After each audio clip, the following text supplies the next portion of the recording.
జగన్ ఉద్యోగాలు ఇచ్చా నేను అందరికి ఎవరికి ఇచ్చాడు? ఎవరికి ఏ కంపెనీ కట్టాడు? ఏది కట్టాడు? అన్నీ వెనకపోయినాయిగా. వచ్చిన కంపెనీలన్నీ వెనకపోయినాయి. ఏ ఒక్క కంపెనీ కట్టలేదు కదండి. ఒక్కరికి ఉద్యోగం లేదుగా. అభివృద్ధి ఎట్లా వచ్చింది కంపెనీలు వెనక్కపోతే? జగన్ పాలన ఎలా ఉంది? లాభం లేదండి, ఏమి లాభం లేదు. ఈ పాలన ఏమి లాభం లేదు. అభివృద్ధి లేదు, ఏం లేదు, ఏమి లేదు.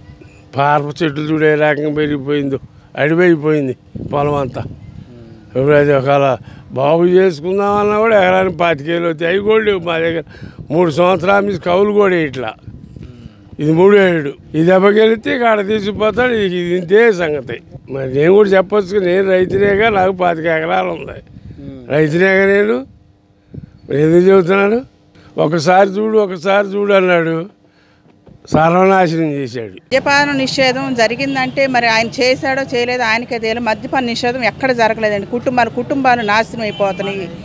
ఎంతమంది అయితే ఆ పిచ్చి మందు తాగి ఎన్ని కుటుంబాలు బలి అని ఆయనకు తెలుసు. మరి ఏ విధంగా మరి జనాలకు వెళ్ళి నాకు ఓట్లు వేయండి, 175 స్నానాలు నేను గెలుస్తాను అని ఏ ధీమతో చెబుతున్నాడు. మరి అది పిచ్చో ఎర్రో మరి ఆయనకే తెలియాలి. ఇన్ని రోజులు పరదాలు కట్టుకొని ఒక అసెంబ్లీకి రావాలంటే పరదాలు కట్టుకున్నాడు.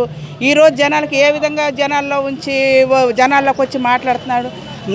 నాయకుడు అనేవాడు మన ప్రజల్లోకి వచ్చి ఇది సమస్యను తెలుసుకోవాలి. ఆనాడు ప్రజల్లోకి వెళ్ళేటప్పుడు పరదాలు కట్టుకొని తిరిగాడు. ఈరోజు బస్సులో ఉండి చెయ్యి ఊపుతా ఉన్నాడు. మరి ఏ లెక్కన అంత ధీమాతో ఆయన ఉంటున్నాడు. మరి అది ఎర్రితనమో పిచ్చితనం మరి ఆ ముఖ్యమంత్రికి తెలియాలి. అంటే నేను ఇస్తున్న పథకాలే నన్ను గెలిపిస్తాను. ఎవరికి ఇస్తున్నాడండి పథకాలు? మా డబ్బులు మాకు ఇస్తున్నాడు. ఆయన జేబులే తీసేస్తున్నాడు. లేకపోతే ఆయన తాతలు ముత్తాతలు కూడబెట్టి మాకేమైనా ఇస్తున్నాడు? మాకి ఇవ్వడానికి ఎందుకు అంత బాధపడిపోతున్నాడు? అవి మాకే కండి. రూపాయి ఇచ్చే కాడ 5 రూపాయలు తీసుకుంటున్నాడు. కరెంటు ఛార్జీలు 10 రెట్లు పెంచాడు. అయ్యి పెంచుతున్నాడు.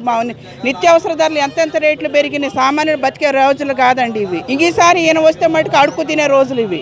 ఆయన వచ్చాక కరోనా వచ్చినాక జనం ఎంత కష్టపడ్డారో, జగన్మోహన్ రెడ్డి వచ్చినాక జనం అంతా ఇదైపోతున్నారు. కరోనాకి ఈయనకి పెద్ద తేడా లేదండి. ఎవరు వాళ్ళ ఇంట్లో ఆడపడుచులకు వేస్తే మాకు వేసినట్టండి. మరి వాళ్ళని వీధిలో ఒకరిని వాళ్ళ అమ్మగారిని పక్కన, చెల్లెళ్ళు 2 పక్కని పంపించినోడు, ఇంట్లో కుటుంబాలకే న్యాయం చేయనోడివి. మరి ఈ మహిళలకి ఏ పెద్దపీట వేస్తాడండి? ఇంట్లో ఆడపడుచులకు న్యాయం చేయలేదు, మాకేం పెద్దపీట వేస్తాడు? ఆయన మాటలు నమ్మిన వాళ్ళు ఎర్రోళ్ళేనండి. ఈసారి మటుకు పోయినసారి విన్నాం కాబట్టి మేము ఎర్రోళ్ళం అయ్యాము. ఈసారి మాకు కనువిప్పు జరిగింది కాబట్టి మేము నమ్మము ఆయన మాటలు. డెవలప్ అవ్వాలంటే ఎవరు వస్తే బాగుంటుంది? లోకేష్ బాబు వస్తేనే డెవలప్ అయ్యింది అంటే. ఎందుకంటే ఆయన పదవులే లేకపోయినా ఎన్ని కార్యక్రమాలు చేశారో, ఎంతమంది లబ్ధి పొందారో అందరికీ తెలుసు.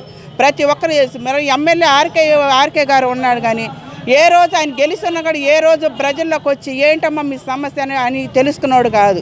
ఈయన లోకేష్ బాబు గారు ఏంటండి, ఆడవాళ్ళకి కుట్టి మిషన్లు పంపిణీ చేశాడు. మా బడ్డీ కొట్లు ఏంటి, తోపుడు బండ్లు ఏంటి, 5 రూపాయల భోజన పథకం ఏంటి, ఆరోగ్య సంజీవని ఏంటి, ఆయన చేయని కార్యక్రమం అంటే ఏం లేదండి. ఆయన చేసిన కార్యక్రమం వల్ల ఆయన గెలుపు పెద్దపీట వేస్తుందండి ఈరోజు.